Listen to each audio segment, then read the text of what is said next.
کہ یہ میں نے زندگی کا بہت بڑا سبق سیکھا ہے۔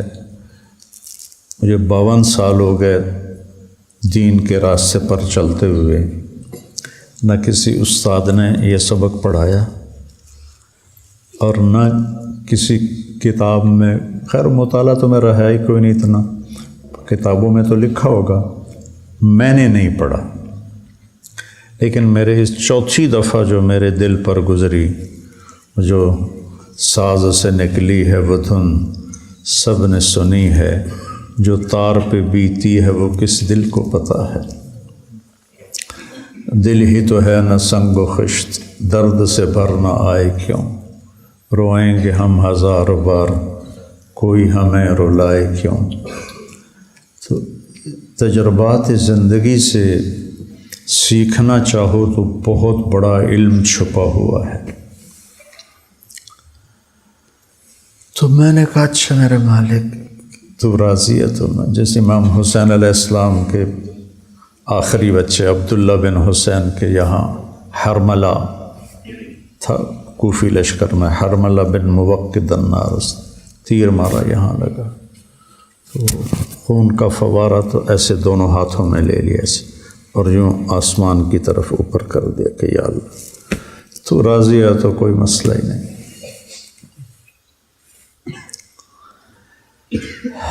دوسری بات یہ ہے کہ انسان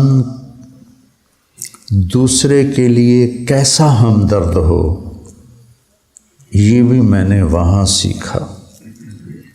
میں اجنبی ہوں، کینیڈین نہیں ہوں، مسافر ہوں، مسلم ہوں، جس طرح وہ لوگ میرے لیے دوڑے ہیں اور مجھے سنبھالا ہے، اور یہ ہر آدمی کا یہی پروٹوکول ہے۔ یہاں تو یہ جی صدر صاحب کے مریض آ رہے ہیں تو سورے ہل جاتے ہیں، وہ فقیر تڑپتے تڑپتے مر جاتے ہیں، وہ فقیر ہو یا وہ بادشاہ۔ اگر مریض کی موت نہیں لکھی ہوئی تو وہ اسے ضائع نہیں ہونے دیتے، اپنی جان کھپا دیتے ہیں، اور یہی ان کی بقا کا سبب ہے۔ وہ بے حیائی میں اتنا آگے چلے گئے ہیں کہ ان پر عذاب اسی سیکنڈ اترنا چاہیے۔ سب سے زیادہ عذاب جو پچھلی قومیں ہیں ان میں لوط علیہ السلام کی قوم پہ سب سے زیادہ عذاب آئے، 5 عذاب اکٹھے آئے ان کی اس فحاشی کی وجہ سے۔ وہ اس میں اتنا آگے جا چکے ہیں، لیکن اللہ کو اپنے بندوں کی خیر خواہی پسند۔ خیر الناس من ایمان سے خالی ہیں، لیکن بیٹا انسانیت سے بھرے ہوئے۔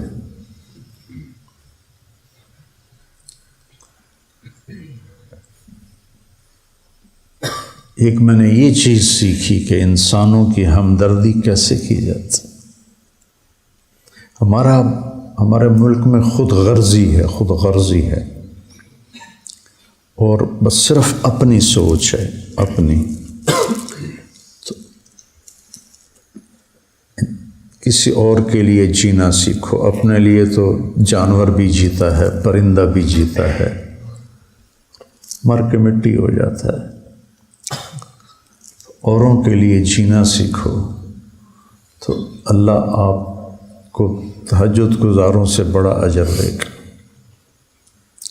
ان ملکوں کے باقی رہنے کا سبب اور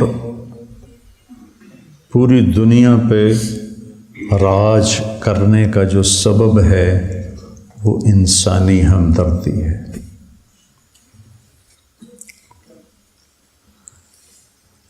گاڑی آئے گی نا، میں پاس بیٹھا، ادھر سے دوسری گاڑی آ رہی ہے، یہ بھی رک جائے گا، وہ بھی رک جائے گا، وہ کہے گا آپ آگے نکل جائیں، وہ کہے گا آپ آگے نکل جائیں۔ یہاں ایمبولینس کو نہیں نکلنے دیتے، ایمبولینس کو نہیں نکلنے دیتے، اور وہ عام روڈ پر اسے کہتے اور پھر جو گزر جائے وہ اس کو سلام کرتا ہے کہ شکریہ. آپ کسی ٹریفک میں مڑنا چاہو مڑ کے بھی کھاؤ کا.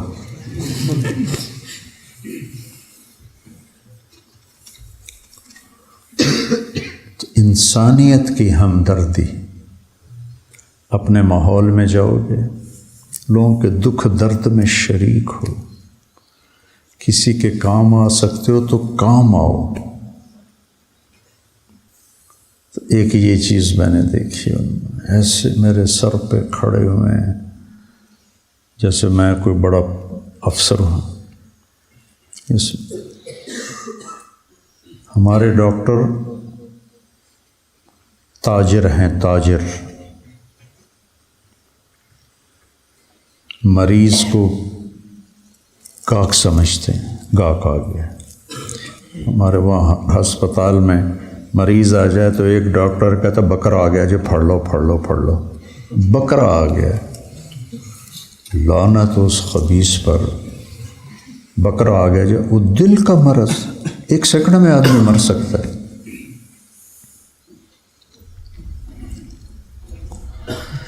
تو بچوں بس یہی آپ سے کہنے آیا تھا کہ مجھے بھی 6 ہفتے کا آرام بتایا ہے انہوں نے. جھٹکا جب لگ جاتا ہے تو پٹھے کمزور ہو جاتے ہیں, تو پھر ہر وہ چیز جو بوجھ, مثلا میں یہ بول رہا ہوں نا میرے دل پر بوجھ ہے یہ, لیکن میرا جی چاہ رہا تھا کہ میں آپ کی زیارت کروں, آپ کے استادوں کی زیارت کروں اور آپ سے دعا لے لوں. آپ کر ہی رہے ہوں گے تو دعاؤں کی برکت سے مصیبتیں ٹلتی ہیں. جب انہوں نے مجھے ایک مزے کا واقعہ بھی سنا دیتا ہوں. جب انہوں نے مجھے یہ ڈبہ دو ڈبہ, جب انہوں نے مجھے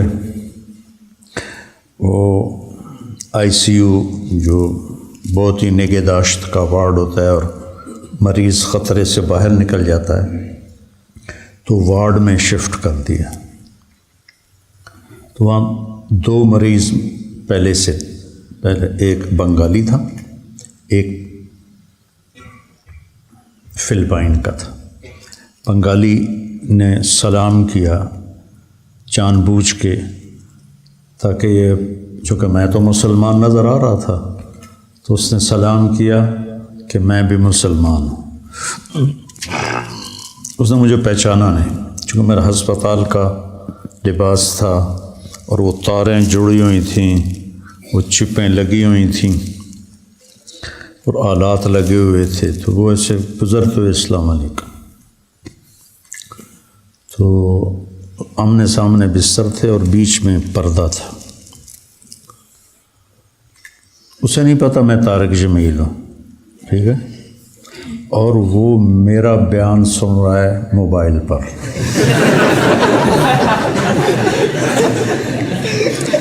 اتنے میں نرس آئی, کھانا, ایسا عالی شان کھانا ہاسپٹل کا, سبحان اللہ. یقین مانو دل روتا تھا. ہر ہاسپٹل کو یہاں پیسے ملتے ہیں کھانے کے, مریضوں کو کھانا دو اور اعلیٰ درجے کا کھانا دو. وہ سارا عملہ کھا جاتا ہے اور مریضوں کا کھانا لواحقین لے کر گھر سے آتے ہیں. تو وہ ہم چونکہ 3 مریض تھے تو تینوں کا کھانا تھا, تو اس میں ان کے نام لکھے ہوئے تھے. تو وہ نرس قریب آئی, زور سے کہا طارق جمیل. تو بنگالی کے کان میں پڑ گیا, تو اس نے چھلانگ لگائی اور حضور حضور, وہ مجھے موبائل میں میری فوٹو دکھا رہا تھا, حضور حضور, کہ میں آپ کو سن رہا ہوں, میں آپ کو سن رہا ہوں. یا اللہ کیسے ہدایت کے نظام چلا رہا ہے. تو بیٹا ایک تقدیر کا یقین رکھو,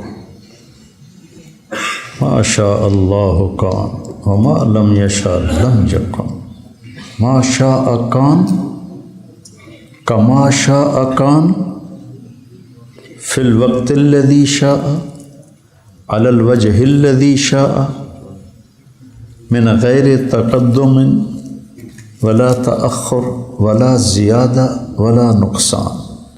یہ فی البدی آپ کی برکت سے عبارت آ گئی. جو اللہ چاہتا ہے یہ یقین سنبھال کے رکھو تو حالات سے گزرو گے نا تسلی رہے گی. نماز پڑھو گے، نفل پڑھو گے، اللہ سے مانگو گے. اور دوسرا جو میں نے ان کو دیکھا، انسانی ہمدردی، ایک دوسرے کا احترام.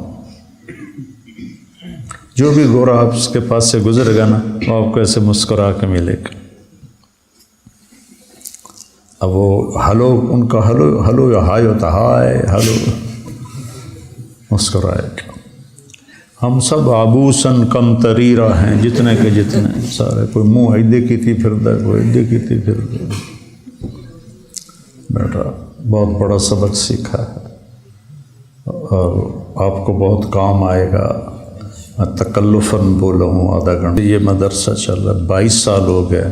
میں آج پہلی دفعہ تقدیر پہ بولا ہوں، پہلی دفعہ، کہ یہ بہت بڑا نسخہ ہے تسلی کا.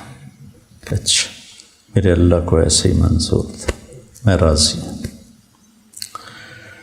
تو میرے اللہ کو یہی منظور تھا کہ اس نے میرے دل کو جھٹکے دینے تھے اور تو میں راضی ہوں. سر درد ہے نہیں جا رہا، راضی ہوں. ٹھیک ہے، اس کی طرف سے دی جا ایام کی تلخی کو بھی ہنس کے ناصر، غم کو سہنے میں بھی قدرت نے مزہ رکھا ہے.